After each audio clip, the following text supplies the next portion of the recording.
Hello, everyone. Christy here. Some of you know me already. If not, that's who I am. I'm going to just give you guys kind of an idea as to what detoxing and the lymphatic system means. So some of you may know this is the foam roller, and I'm going to chat about it a little bit in my write-up that will be attached for you with this video.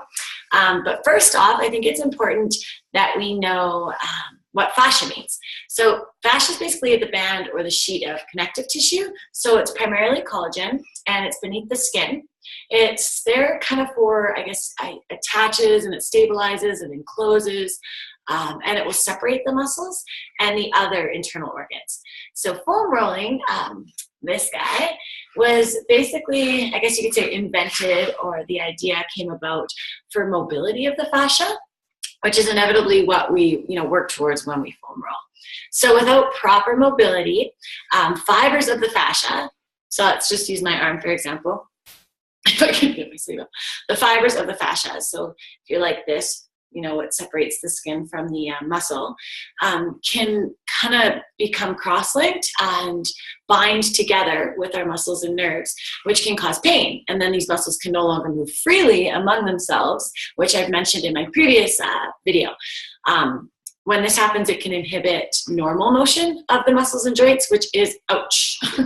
So yes, stretching helps to keep the muscles healthy and decrease our DOMS, which is delayed onset muscle soreness.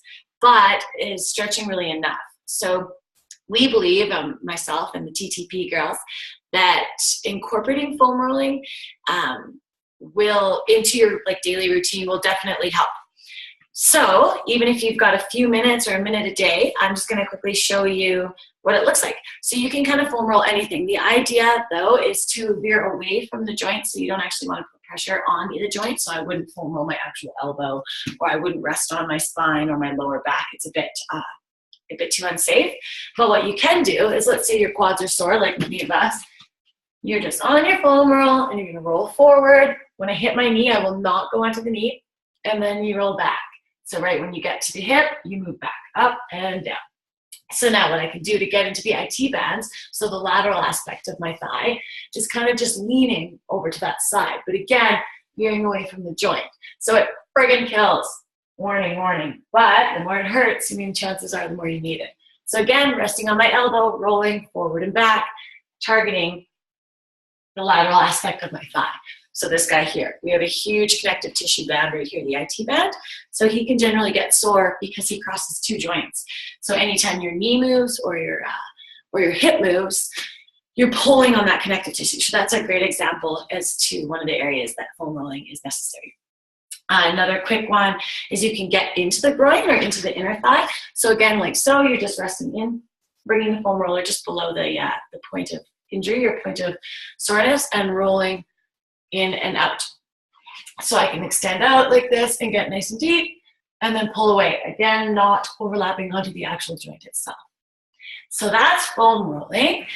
And while I have you, I will talk about the lymphatic system and dry body brushing. So the benefits of dry body brushing are, well, there's a few. Maybe I'll bring it closer to the screen so you can see. So this is interesting. Some of you have seen this, and it kind of just looks like something you've used in the shower. But what they're using it for is basically to, I guess, how to explain it? Basically, your skin is the largest elimination organ. So what that means is it releases, here in my mouth. It releases a pound of waste each day, and will be the first organ to show symptoms of imbalance or toxicity.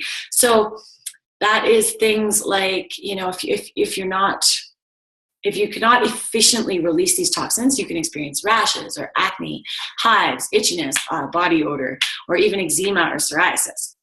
So if you see, it's just like in the shower, all you want to do is dry body brush. So you're brushing towards the heart. So like so, brushing towards the heart. You can get your legs like so, but just kind of having some fun with it there.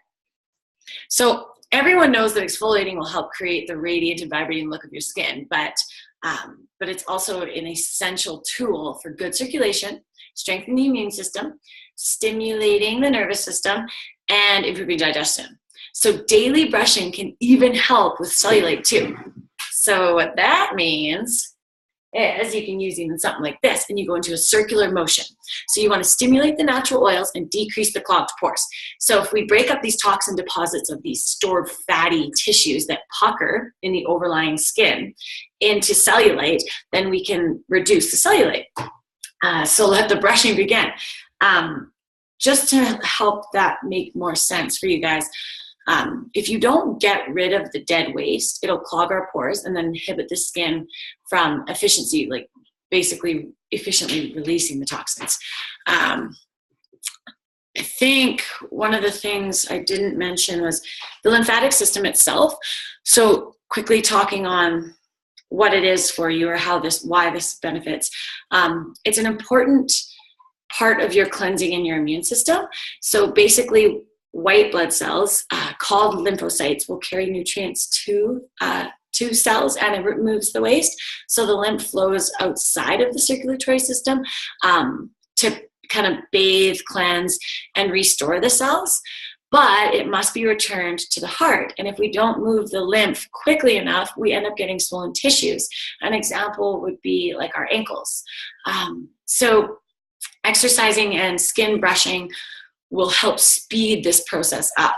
And then that brings me to, why we want to try skin brushing and how it might help with cellulite. So all of us women are into learning new things about cellulite reduction. So there you have it. Grab yourself a foam roller, try one at your local gym. Grab one of these from the dollar store. It's simply just the shower brush, but we're dry body brushing. And one more, this guy. So there's one, I don't know the specific name of this one, but there's also the tiger tail, which is similar to it, but it's just having a bit of a point of localization, so you can kind of get a little bit deeper into the muscle of injury, or have someone do it for you through the back, veering away from the bones, but getting the tissue itself. Anyways, happy detoxing, guys. I hope that helped you, and please feel free to ask any questions once you've listened and watched the video. Thanks, guys.